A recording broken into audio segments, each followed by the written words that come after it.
All right, what is going on? Welcome back to the show. Today, I am joined once again by Matt Mcleod. Matt, thank you for being here, dude. Thank you for having me on, dude. And let me just say, I look phenomenal. I don't know. Do you do videos on these or no? Just I do. audio? I actually post these to YouTube as well, so people will be able to admire the leopard print There shirt. we go. There we go. We got the leopard print. We got the my grandfather's gold chain on, representing him. Got the little gold watch here. And listen, I do all of this literally because one, I like to make fun of myself, but two, and not take myself so seriously. But two, it's Friday, and actually three, I just like to have fun. So that's how I want to start this off. I want to enjoy this conversation with you, my friend. So yeah, thank you for having me on. I'm excited. Absolutely, man. And again, you wear it all very well. You look great.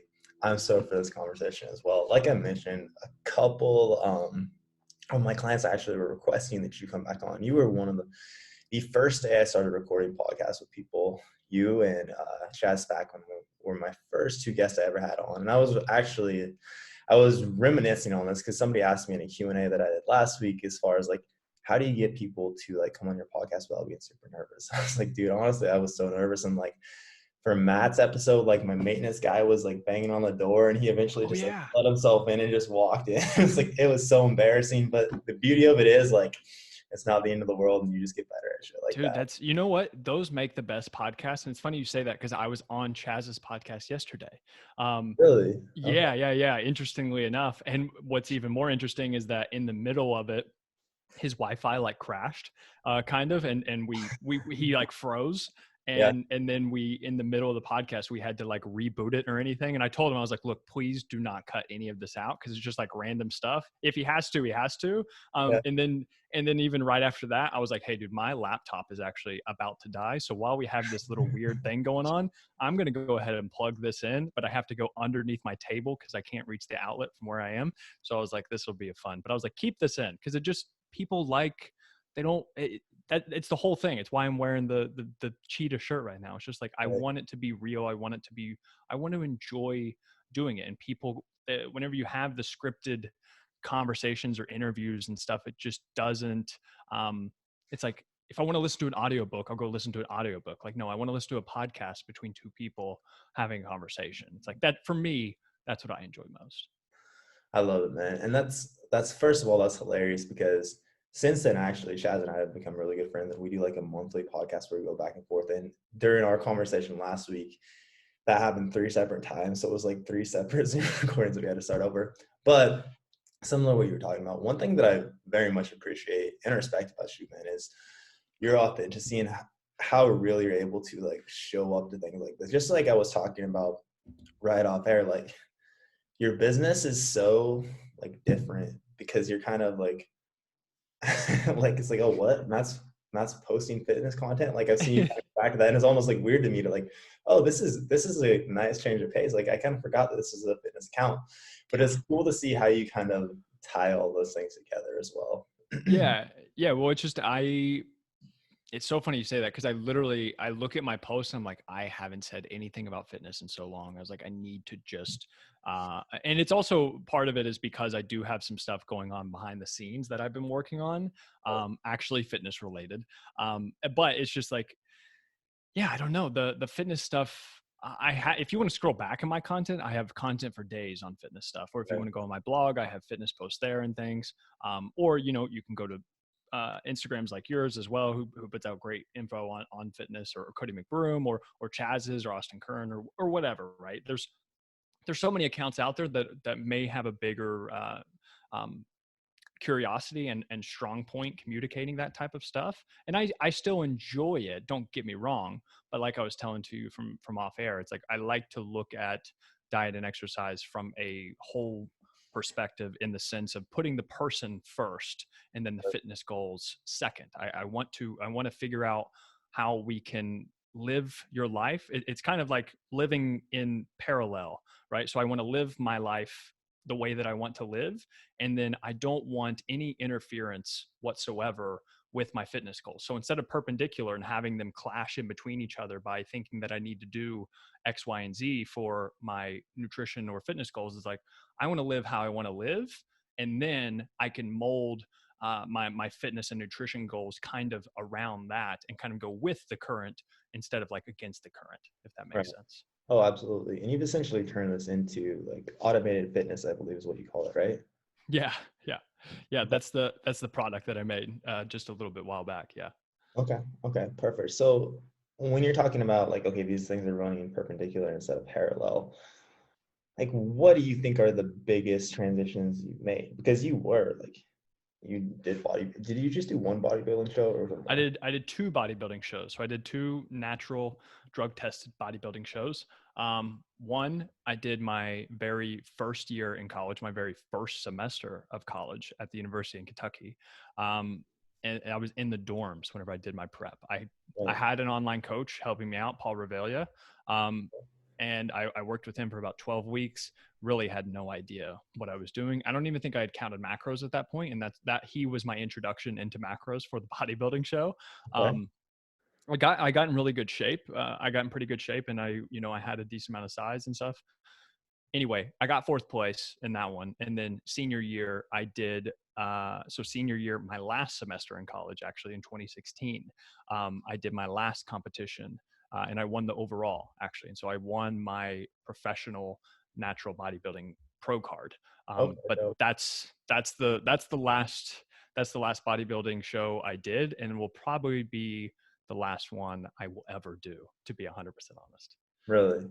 Yeah, yeah. It's like we were talking earlier as far as the transition period.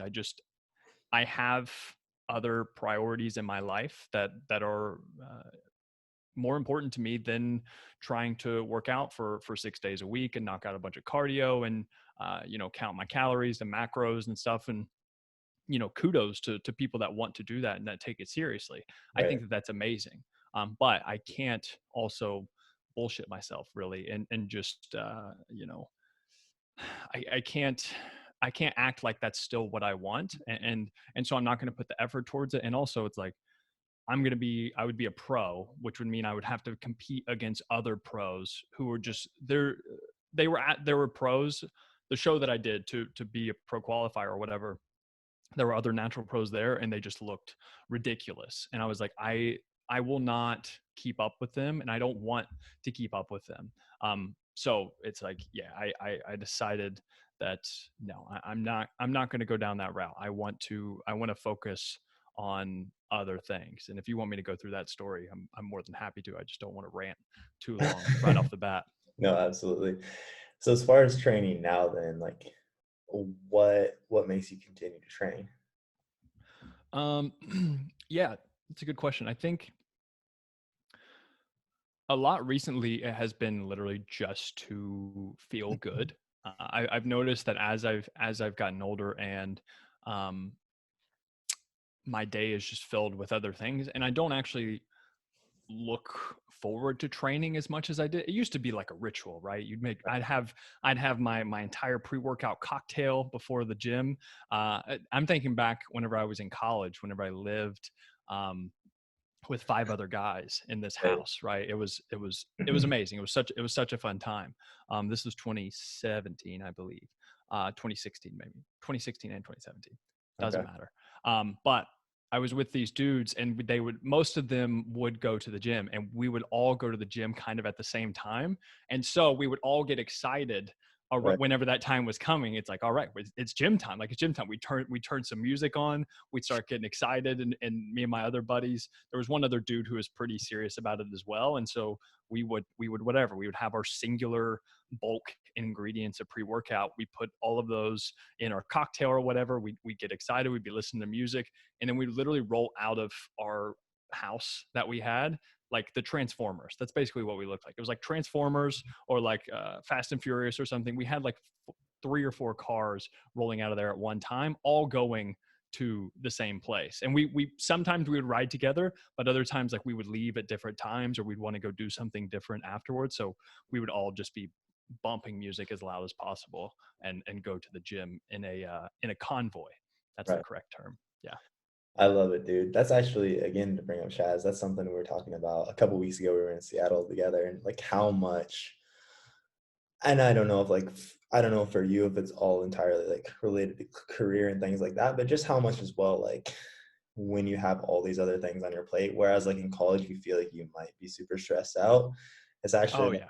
my only goal at that point was that, like, I just want to get jacked, and that's literally all I care about. Whereas, Yeah, it's all an illusion, right? You think that you're way busier than you actually are, at least in undergrad for the most part. Unless you're, doing something crazy and you uh, really have really high goals for your academic career, and also depending on the college you're in. But for me, I was at University of Kentucky. I was studying dietetics. It's like I had 2 hours a day to go and bullshit around at the gym.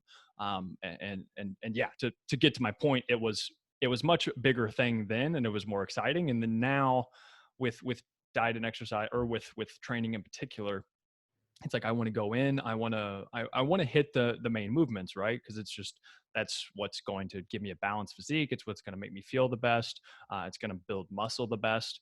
But also it's going to be the most efficient and the most effective, for the most part, at least what my goals are. And so I want to go in after a day of, sitting in the spot that you see me in right here. It's like I sit right, here the majority of the day.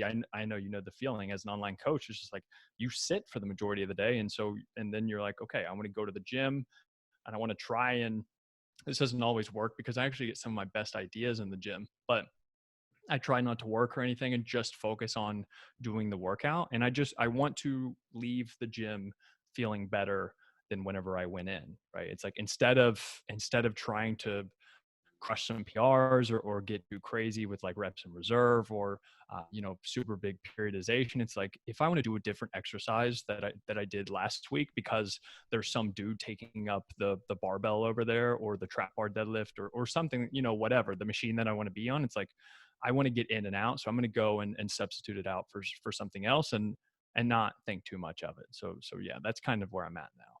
okay, okay, very interesting. I know for a long period of time, like, well, all through college, I was obsessed with training simply because I thought that was going to be the thing that basically fixed my confidence when I got jacked enough.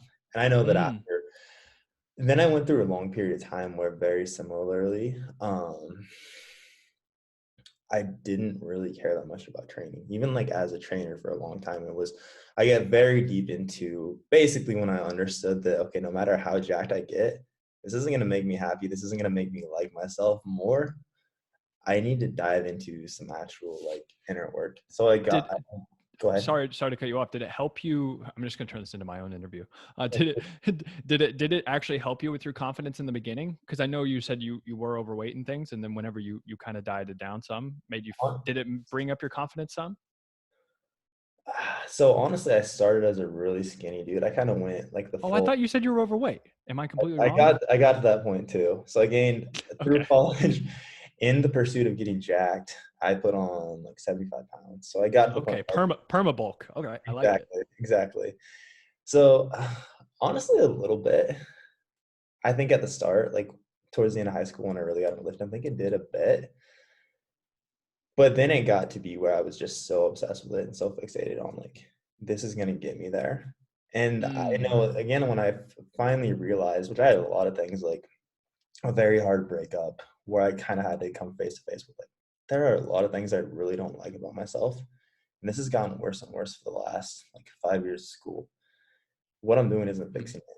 And I got very, very into really a lot of things that I'm not as consistent with now as I was then, but still I feel like I've like pulled residual effects from like meditation and really just diving so much deeper into personal development, things like that.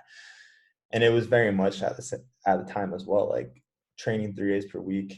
Just all I care about is I want to feel good. And then mm. I've kind of gotten back to okay, yeah, I want to get fucking jacked again. But regardless, It's cyclical, right? Because I think that there will be a period where I will get more serious about things, and whether that's because maybe I got a little bit too flexible, right?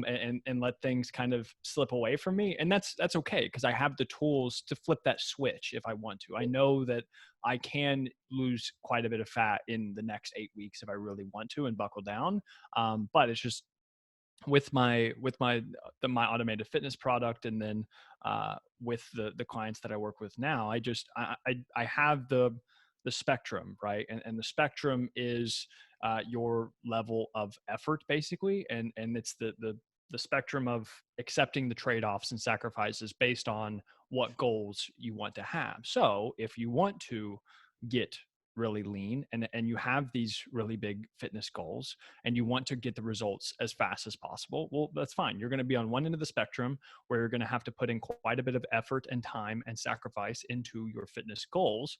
But as far as overall life, uh, um, other things in life, right? So your social life, or going to get drinks with friends, right? Or staying up late, or something like that, right? Or focusing more on your career. It's like those might have to come down a little bit more so that you can make room for your effort and time towards the fitness stuff. It's like, and then the other end of the spectrum is it's going to be more flexible, right? This is closer to the end of the spectrum that I'm at, where right, it's going to be a little bit more flexible, but I'm not expecting amazing results because I'm not counting my calories and macros. I'm not hitting the gym 4, 5, 6 times a week, right? It's like, but all I want to do is like, because there is no right or wrong answer on where you want to fall within the spectrum. You just you can't bullshit yourself. So in the very beginning, it's like you have to commit to, all right, what do I want to happen? Um, and then what work am I willing to put in? And then you can gauge your kind of expectations around that, right? Because you don't want to say, okay, I want to get really super jacked and shredded within the next 8 weeks, but then I'm also going to eat out 4 times a week.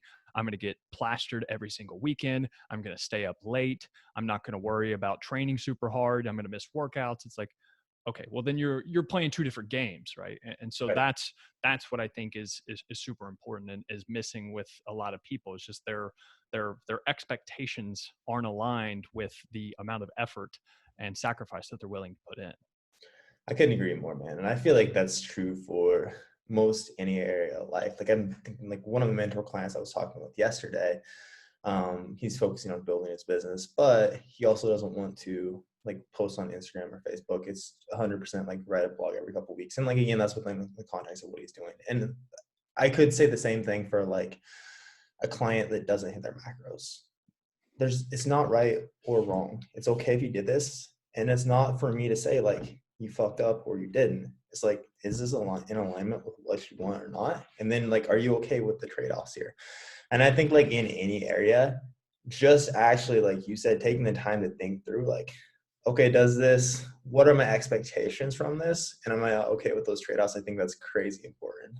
Yeah, yeah. And what I think ends up happening whenever you do that, whenever you set realistic expectations and you set you figure out how much effort you're willing to put in, well then you can kind of gauge your progress, but then also kind of um what I was talking about with Chaz yesterday, and what I'm wondering if whenever you did gain the weight, like gain the muscle or lose the body fat, and the reason why I like the idea of confidence is that I don't think it is getting the six pack that's going to give you the confidence. I don't think it's going to be packing on the muscle necessarily that's going to give you the confidence. What I think is going to give you the confidence is you set these goals and aligned them with these values that you have, that you set forth towards yourself, right?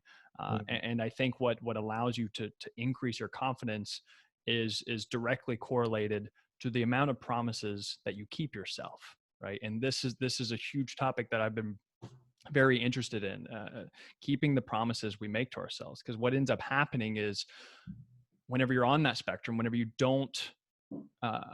have these different expectations based off the effort that you're willing to put in, well, then it's like, okay, then you're not following through with what you said you're going to do. And I think that's what's so difficult for people, is following through on the promises that they make themselves. And I think what's so cool about fitness and what I tried to do with my coaching, and then what I did with the automated fitness product is that's kind of the goal. Fitness is just the vehicle that you can do that. Of course, you can do that with, okay, I'm going to make my bed every single morning. I'm going to try and hit this financial goal for this month, right? I'm going to try and save this much money, right? Or I'm going to get this gift for somebody. It's just having things that are important to you, and then holding that promise you made to yourself. And whenever you do that over time, you build trust in yourself. And whenever you build trust in yourself, then you believe you can actually start to accomplish things that you set your mind to, right? Which is huge. It's like you, because then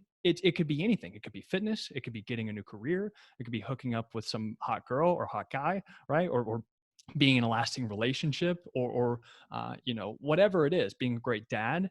Um, all of these things hover around like actually keeping your word, and that's to yourself, and then also to other people. So yeah, I think that people need to work on consistently figuring out how to keep the promises they make to themselves. And the way that you do that for most people is you're going to have to start small. This is why those little habits make so much sense, is because it's not the point is not to do one push up a day. The point is to say, I'm going to do one push up a day, and then actually doing that push up, right? And then you build momentum from there. You start to build a little bit more confidence, like, hey, I said this is important to me, and I followed through on it. It's like that's how you build real confidence and self-esteem. And I went on this rant yesterday on Chaz's, and I promise I'll stop in just a second. But You're crushing it. No, this, go on. this the rant that I went on with him is like, that's how you build real confidence and self-esteem. It's not looking in the mirror and say you're fucking amazing, right? Like you're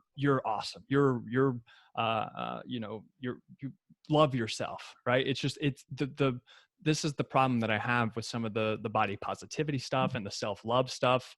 It's like I get that their intentions are pure for the most part. For the most of them, their intentions are pure. They care about people. I get it. They want to help people.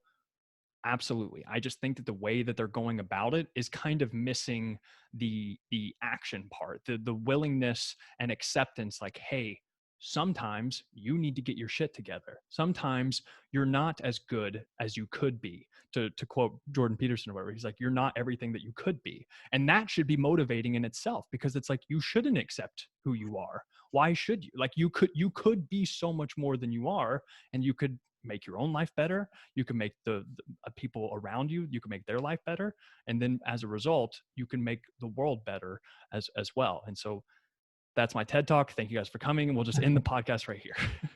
I love that it actually came to this, because body positivity was one of the things that I have in my notes right here to actually Oh, ask cool. about. So that is super interesting that you brought it around to this. Um, in a nutshell, basically, I think that people's physical health and fitness is one of the biggest areas where they've been breaking their promises to themselves over and over. I Yeah. talked about this on like the initial call with clients, very similar to this conversation we just had. Um, like that's the most glaring area most people have been letting themselves down. And like you said, if you start keeping those promises to yourself, that carries over to every other area of your life. You have more confidence, you have more self-belief. I had a client who just started this week actually, where we got so deep into this, like because she was listening to a podcast actually, and they said the assignment that they gave on this podcast was write out a list of the top 5 people that you trust the most to never let you down. And then it was like, are you on that list? And for her, that was like the thing that made her reach out to me. It's like, I can't even trust myself to follow through with the promises that I'm making myself. Right. Super Yeah. interesting. But as far as the body positivity, then Mm-hmm.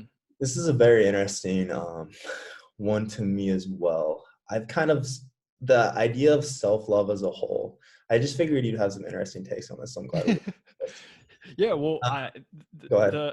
I was gonna say that the takes that I have fall in line again, like I said in the beginning, before we went on air, is that I do love reading from other people, learning from other people. I'm sure you might have read some books by Mark Manson as well, or some articles. So the author of The Subtle Art of Not Giving a Fuck.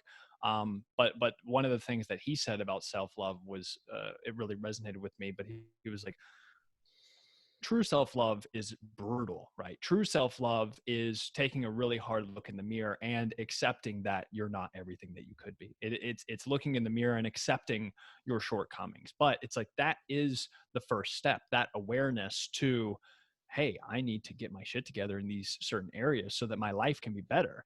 And there's nothing wrong with that whatsoever. What's wrong with saying that there's something wrong with you?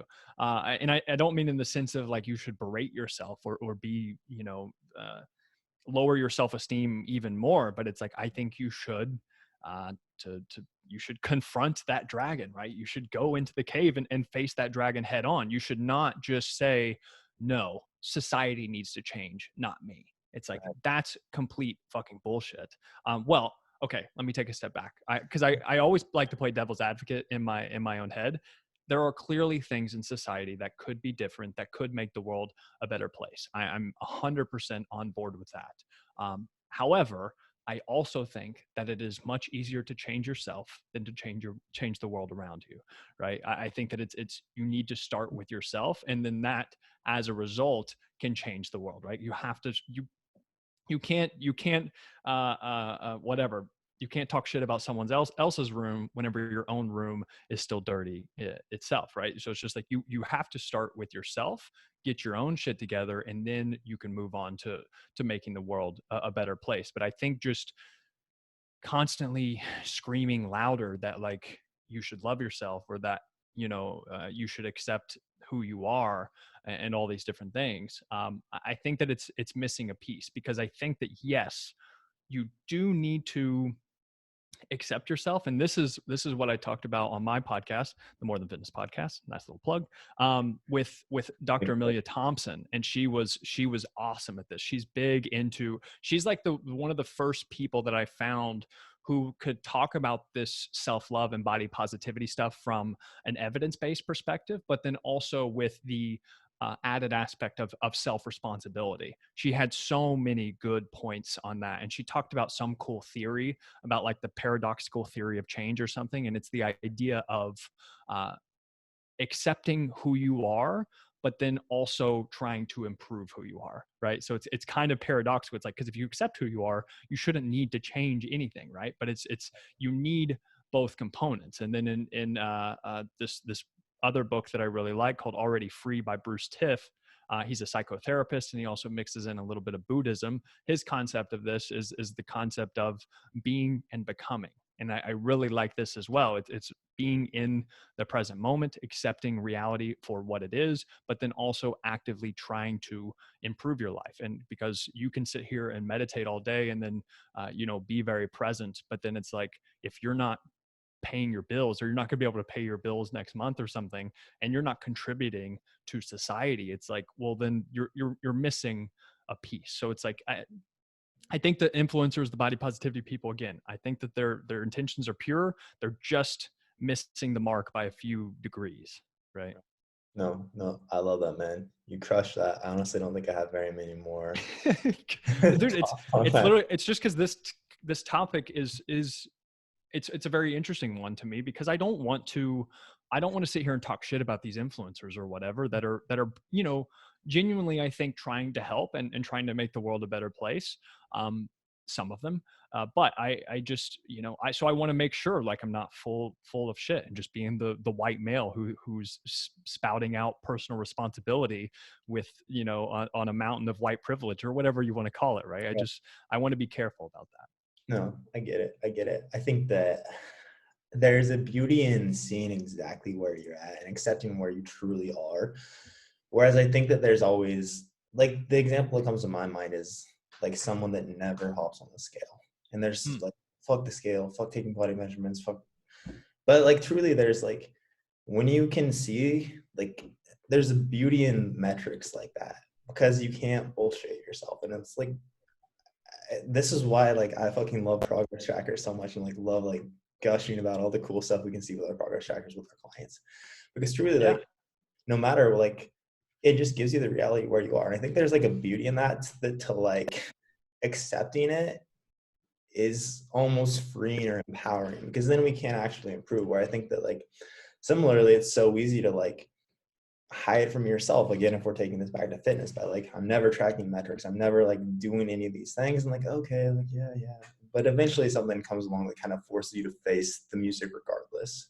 Yeah, dude, hiding from your problems will not solve them. So it's just like, not stepping on the scale won't help your BMI get lower, right? You know what I'm saying? It's just like, whenever you don't step on the scale, you're actually giving that scale power over you, right? If you Right. want to actually face the dragon, right? If the scale is the dragon, right? You want to face the dragon head on. It's like, you step on the scale regardless of how you feel, and then just try and realize it for what it is, and just be like, objectively, this is your gravitational pull on the earth right now.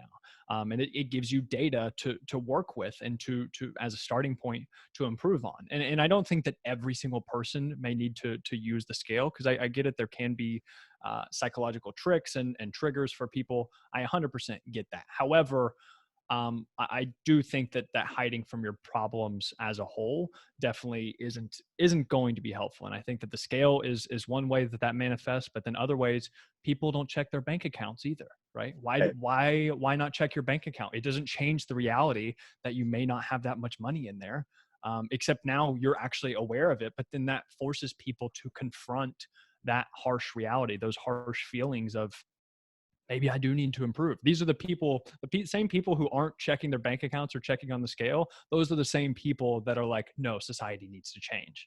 It's like, no, motherfucker, you need to change. You need to figure out your shit, get your shit together. And then maybe you won't have such a cynical view of the entire world in the first place.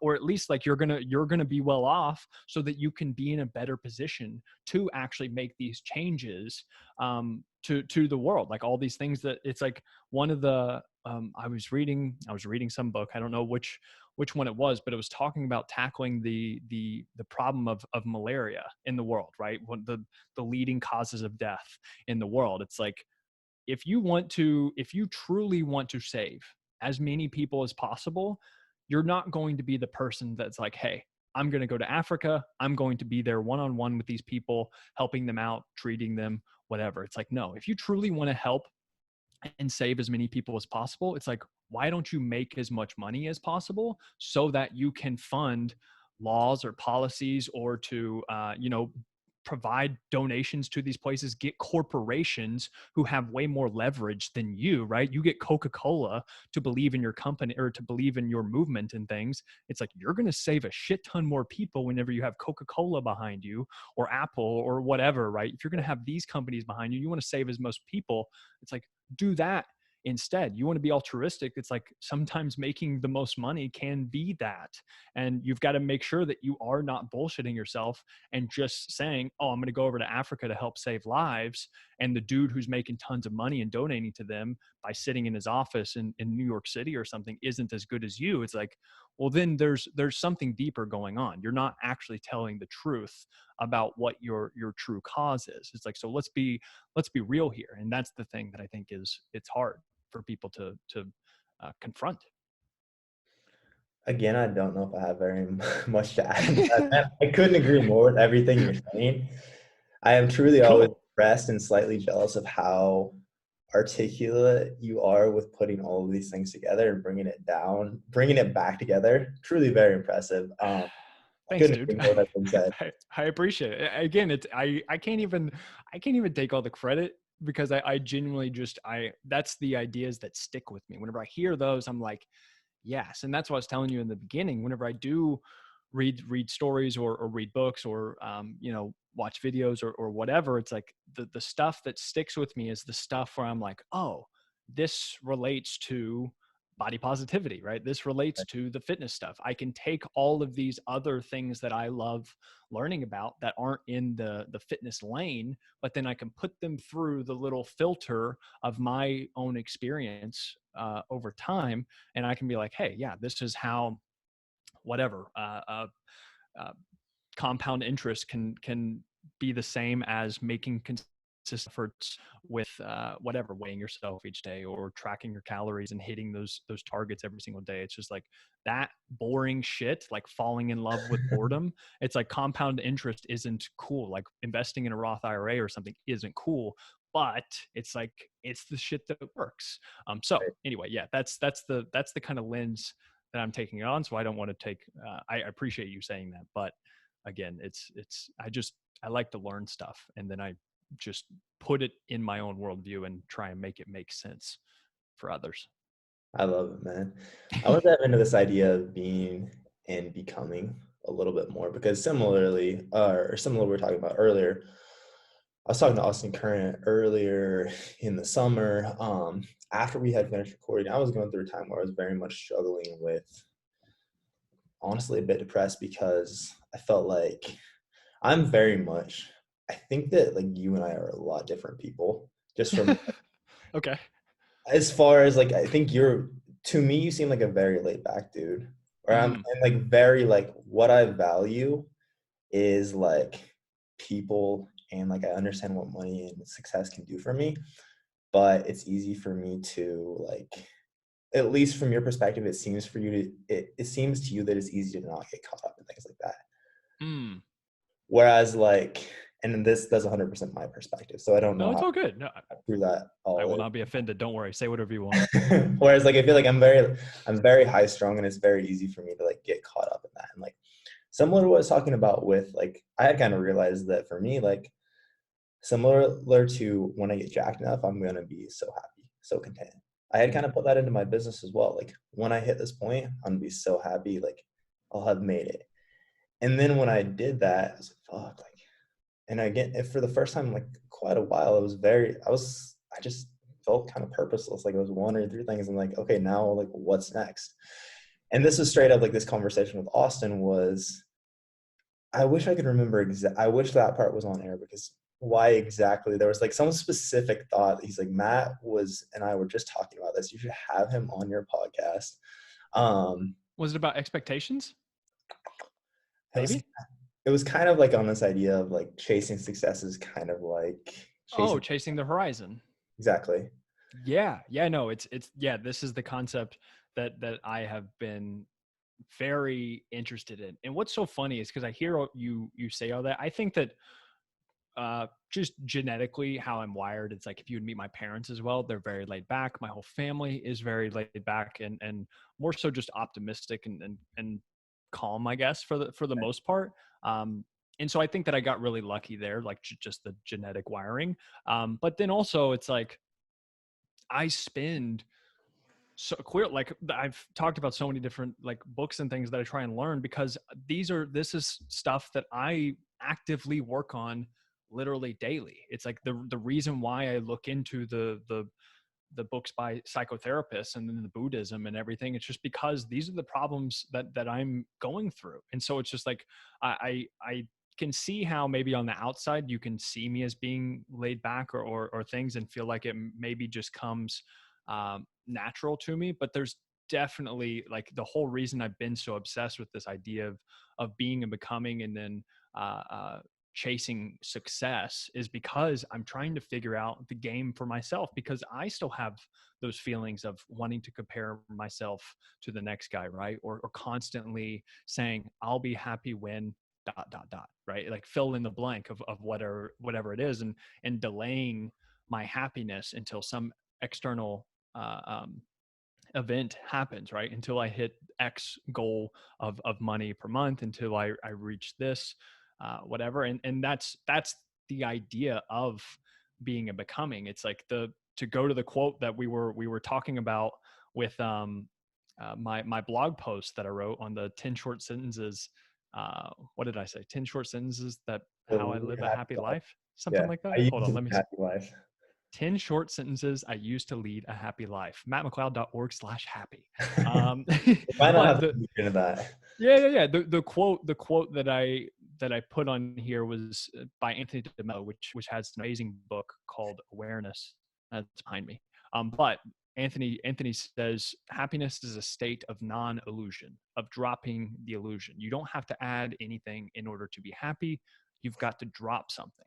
He says life is a banquet, and the tragedy is that most people are starving to death.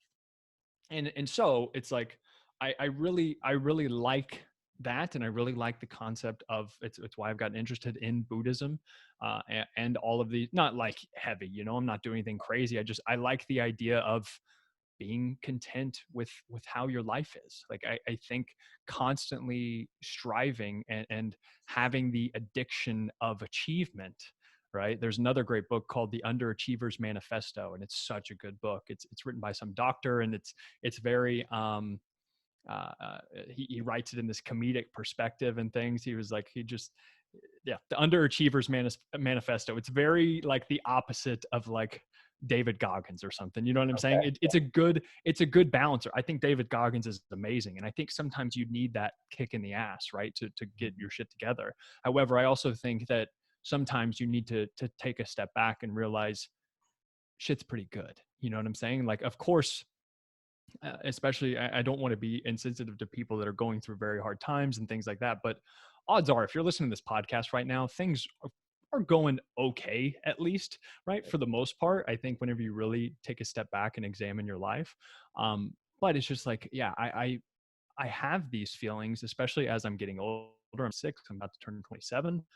Um, I have all of these desires and feel like I have these voids in my life that I need to fill, and that like I need to keep chasing the success. I need to get more followers. I need to make more per month. I need to get more clients. I need to whatever. And it's just like sometimes I just like I got to take a step back. I want to just I want to be I should be happy on a Right. regular basis with how things are going. It's like my you know what, the one of the best quotes that I heard um was it was from some old lady actually, and she said that my definition of success is whenever my family is healthy, it's whenever my friends are healthy, and it's the feeling, it's whenever I never feel rushed, right? It's like that's the feeling that I like chasing after, and that's the feeling that I think too many people get caught up with whenever it comes to ambition and having the addiction of achievement and more and getting on the hedonic treadmill and keeping up with the Joneses and the rat race. It's just like I you I want to realize that one, I'm always going to want to do better. Just me, I can tell me and you, we're both ambitious guys. We want to do better. It's just we are ambitious people.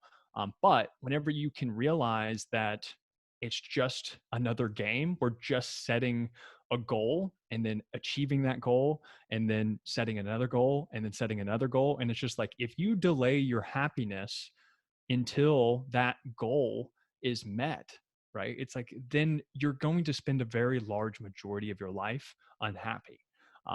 And so it's just whenever you realize that all of what and I don't mean to sound trite or because I don't fucking know what I'm talking about, but this is what sounds about right. And from people that are smarter than me, this is what sounds right. But it's just like life is a series of games, and we're just playing one game after another game after another game.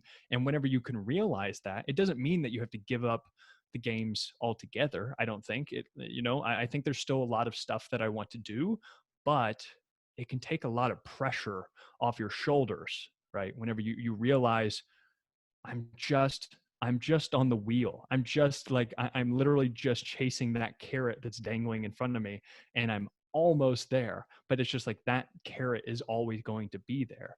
It's like, so the people, some of the people that I admire the most is not the people that like stand out in the crowd or whatever. It's like the people that I look up to aren't even in the crowd to begin with, right? They avoid the crowd whatsoever. I don't want to play the game of keeping up with the Joneses. I want to just see, I want to see the bigger picture. And I think that's what has led me to the being and the becoming, the psychotherapy stuff, the Buddhism stuff, the understanding emotions and things, just because it's honestly for myself, and I'm chasing that. So I'm looking for answers, and other people, surprisingly enough, have tried to figure these out themselves, right? And they also happen to conveniently put it in this little book you can buy on Amazon and have it shipped to your door for like $15.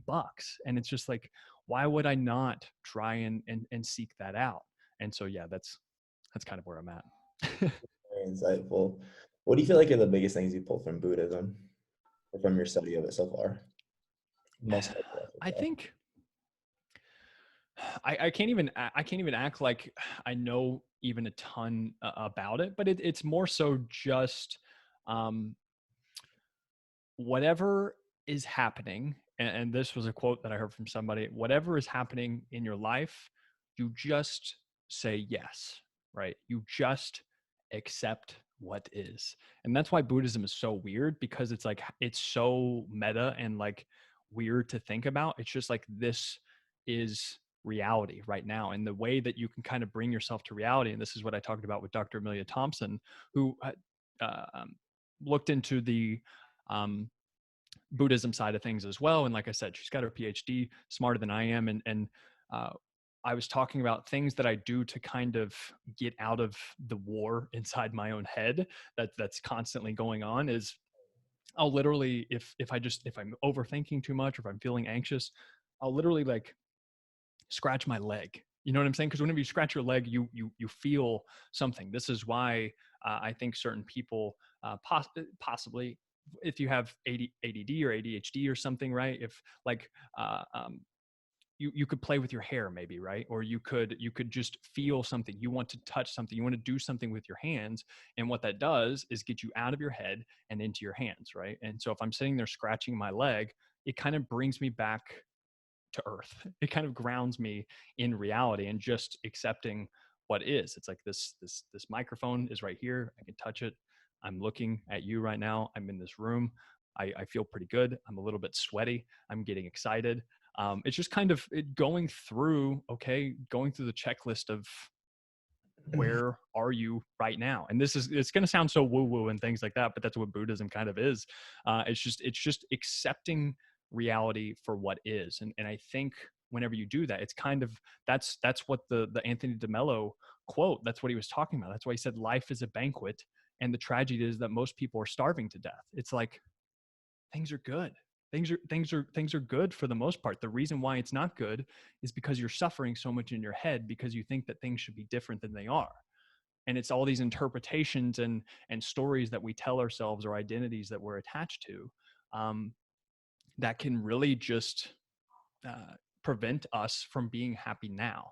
And again, it's like I'm not happy 24/7. You can ask my girlfriend. Whenever things aren't going well with business, I can be a different person, because that is somewhat like my security or things, or my own self-worth. Like if I have some clients drop off and things, it's like I still have imposter syndrome to this day. I have money in the bank account, but it's like if I have a bunch of clients drop off, I'm just like, is this it? Like, are we done? Like, am I gonna that? And that's whenever that's whenever I kick it into overdrive with some of my work habits and things, is like, cause I get nervous, I get scared. But the way that I do that, going back to the body positivity stuff, is that I change what the fuck I'm doing. So I stop relaxing as much, and I put my pedal, I put my foot on the gas a little bit harder. Right. And so, yeah, that's the long-winded answer again to some things with Buddhism. It's just accepting what is and saying yes to whatever happens. Okay. Do you feel like you have to have a deeper meaning behind like your life? Do you have like, Mm, this is my life's purpose, this is mm. who I am? Just Th- curious. this is a cool concept too, because this is the stuff that I've looked up as well. And the person that I would highly recommend to look into is Naval Ravikant. I think that's how you say his name. Um, he's just at Naval on Twitter. So Naval. He super smart dude. He's been on Rogan as well. I highly recommend his episode with him. I think Rogan put on his Instagram picture of them. It was like, I think this is one of the wisest dudes I've ever met. And he was the CEO of Angel List. So with angel investors and things like that. So he made tons of money. He he's got this credibility there and actually doing something in the world. But then he's also deep into philosophy and all these different things. And so uh, he talks about life's purpose and things, and how there's different, at least in his view, there's different things with purposes of life. And I think it's because I have to be careful here and not to think um, to be like nihilistic, right, with all of this, because I don't I think that everyone's purpose of life is going to be different. It's like it doesn't matter what I say, like your purpose in life may be very different. But I do think that none of them really matter. Because it's like uh what what was the let's see. It was something about the deaths. Hold on one sec. Let me pull this up. I'm going to try and make sure there's not awkward error right here. Let me see, because I gave a talk to my dietetics class. So at the University of Kentucky, they have a dietetics profession class, and they asked me to come and speak to the class for people with careers there. or that the students who were looking to get into the dietetics profession and potentially end up doing what I do. And so what I'm doing is I'm going to the very last slide, because this was the very last slide that I had for people, was the uncomfortable truth about life that you won't learn about in college. Um, and so here's what this was the very last slide. This is what I ended. And I think that it just caught these, because if people are listening to me, it's the first time they've ever heard me. They're like, this guy is fucking, he's different. I hope, I guess. But the last slide that I have, so is the uncomfortable truth about life. And I got this idea from Mark Manson, actually. He put it a little bit differently, but what I said was, you, every person you know, and every other person on earth is going to die someday. Then, after you physically die, you'll quote unquote die again when someone says your name for the very last time ever. For most of us, in 3 generations or less, nobody will care about anything we've done during this life. Literally every failure, every success, and every trivial worry we've ever had won't matter. So, in the meantime, try to relax a bit. Pour yourself a drink, forgive your friend, tell someone you love them, and contemplate how you're completely free in this moment and how beautiful every small detail of life is, simply because death is guaranteed for us all. Right? So it's like that's kind of how I look at it. It's just like, the purpose of life, like, it could be some grandiose thing. It could be, for some people, it's religion. It's to try and to get into heaven and things. And I understand that, because you need the purpose and meaning from some external thing. It's like, I don't think there's too many wrong answers, as long as your purpose in life doesn't take away from other people's purpose in life, or like hurting other individuals and things. But it's just, again, it goes back to the series of games. It's just like, which game do you want to play? And it's probably a good idea to pick a game that is, again, good for you, good for the people around you, and then good for the community, right? And I think this is where Jordan Peterson comes in and talks about meaning so much. It's just like, I don't think that life has to have a purpose, but it's like, we're going to be here anyway. So it's like, you might as well, why not choose something with the greatest meaning possible? Why not bear the heaviest burden that you possibly can, right? It's like, pick the thing that provides the most meaning for you, and then try and trudge up that hill, right? And try to overcome it. Just like, what else are you going to do? Right? Like, what, that's what you had to realize. It's just like, whenever you do realize you're just a blip in time of the millions, right, or billions of years of what is going to be time. It's just like, you are a speck of dust in time. So it's just like, I don't know, I like to think about that type of shit, just like, of not mattering, because again, it goes back to taking the pressure off myself whenever I am freaking out, or if I am super anxious or overwhelmed. I'm just like, okay, let's put this into perspective again. For me, that's what works. So again, yeah, another long-winded answer. That was perfect, because I was actually I wanted to dive into nihilism a little bit next, but you did a very good job of diving deep into that. I love Jordan Peterson, dude. 12 Rules for Life for me was super helpful, because I Mm, always very much struggled with before that. I remember, like, ever since I was a little kid, always like, I'm gonna die. Like, what's the point of truly like doing anything? hmm His how he addresses that in 12 Rules for Life for me was just, I mean, it is what it is, essentially. hmm Want to make the most of it and just Yeah, accept what it is, or just just, have a shitty life.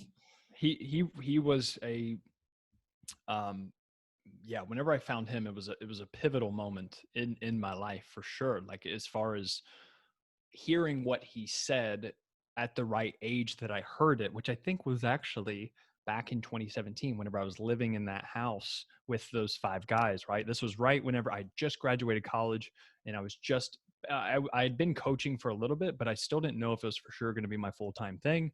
And it's just like, I found his stuff, and it just like, it really, really did, I feel like, give me more motivation, and then also just outlook on life in general. But there were so many things that he said that I had thought of in my head, but I wasn't able to articulate it in the way that he did. He's so good at taking these, it's all of these things that I said, he would probably be able to put it in this nice little neat crystal package that's just perfect, and just like serve it on a platter to you and be like, here's what to do next. And it's just like, I'm still just kind of throwing stuff at the wall and seeing what sticks. But Right. yeah, no, JP is, and I'm glad that he's actually doing better. And I know that maybe some people listening to this may have different feelings about him and things, but I'm here to say that you're wrong.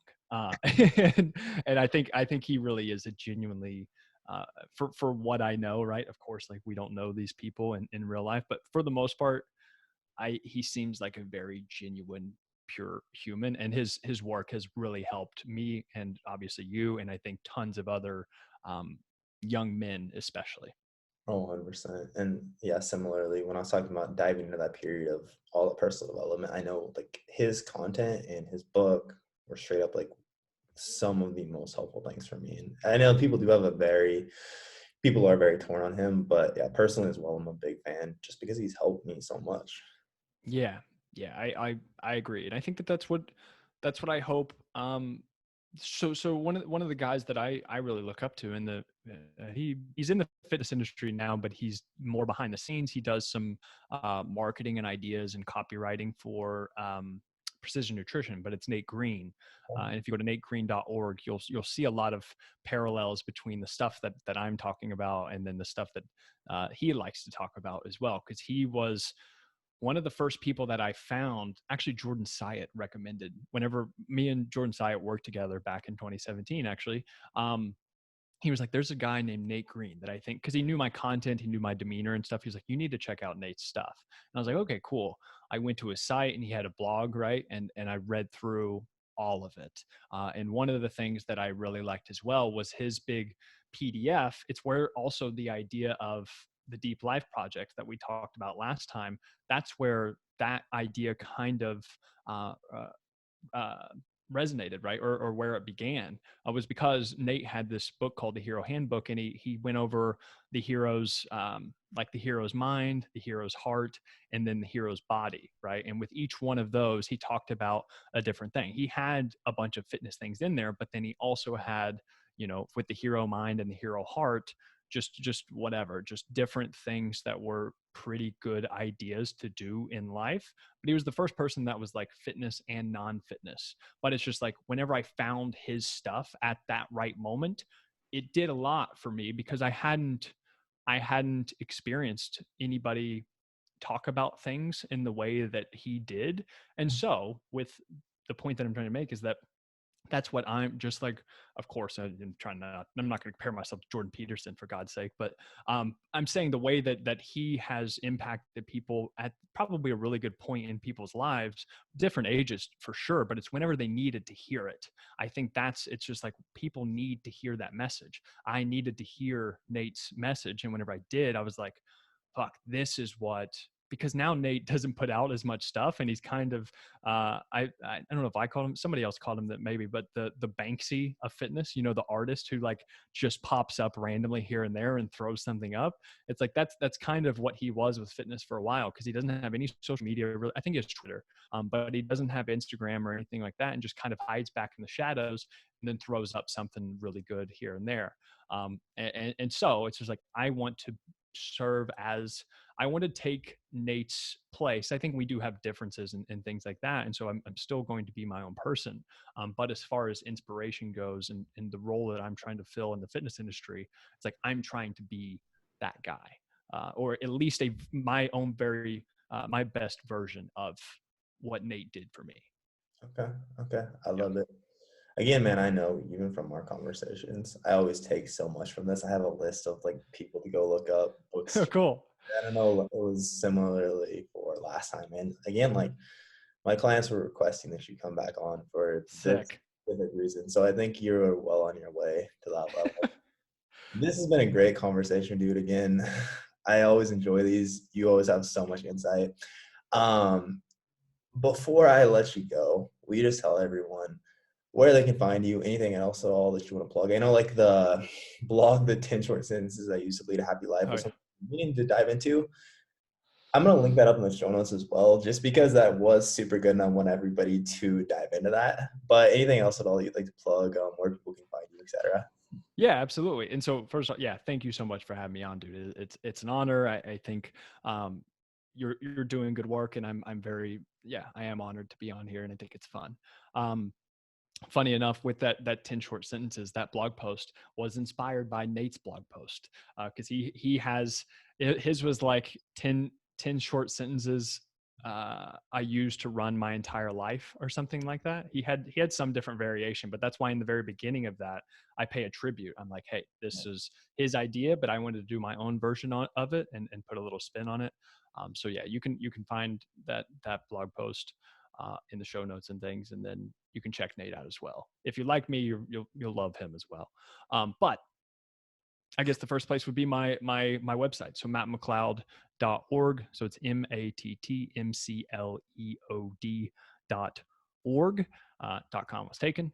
And then my podcast is called the More Than Fitness Podcast, and this is kind of what I talk about with people on there. It's fitness professionals basically, but then we don't really talk too deep into, unless they have like a very special they're specialized in a certain area of fitness, that I'm just like, hey, it would be stupid of me to talk about dogs with this person who specializes in, like eating disorders or something. Right.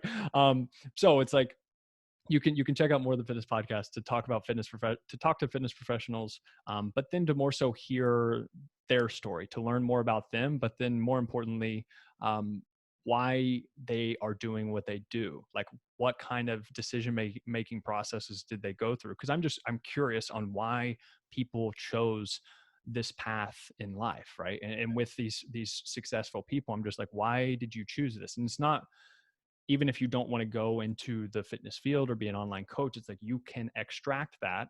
I just realized it's what I do whenever I read other people's stuff, right? I read other interesting things, and I put it through the lens of fitness, right? It's like kind of, that's what I do with my podcast. So it's More Than Fitness podcast. And then Instagram is at Matt McLeod 6. So MattMcleod 6. And then my newsletter, my email newsletter, which you can find on my website or on my what's it called, Instagram, all that good stuff. You can find that there. But that's the main thing: my blog, my podcast, and then Instagram. Perfect, dude. I will link all that up in the show notes. And again, man, thank you for being here. This was super fun. Yeah, thank you so much for having me, man.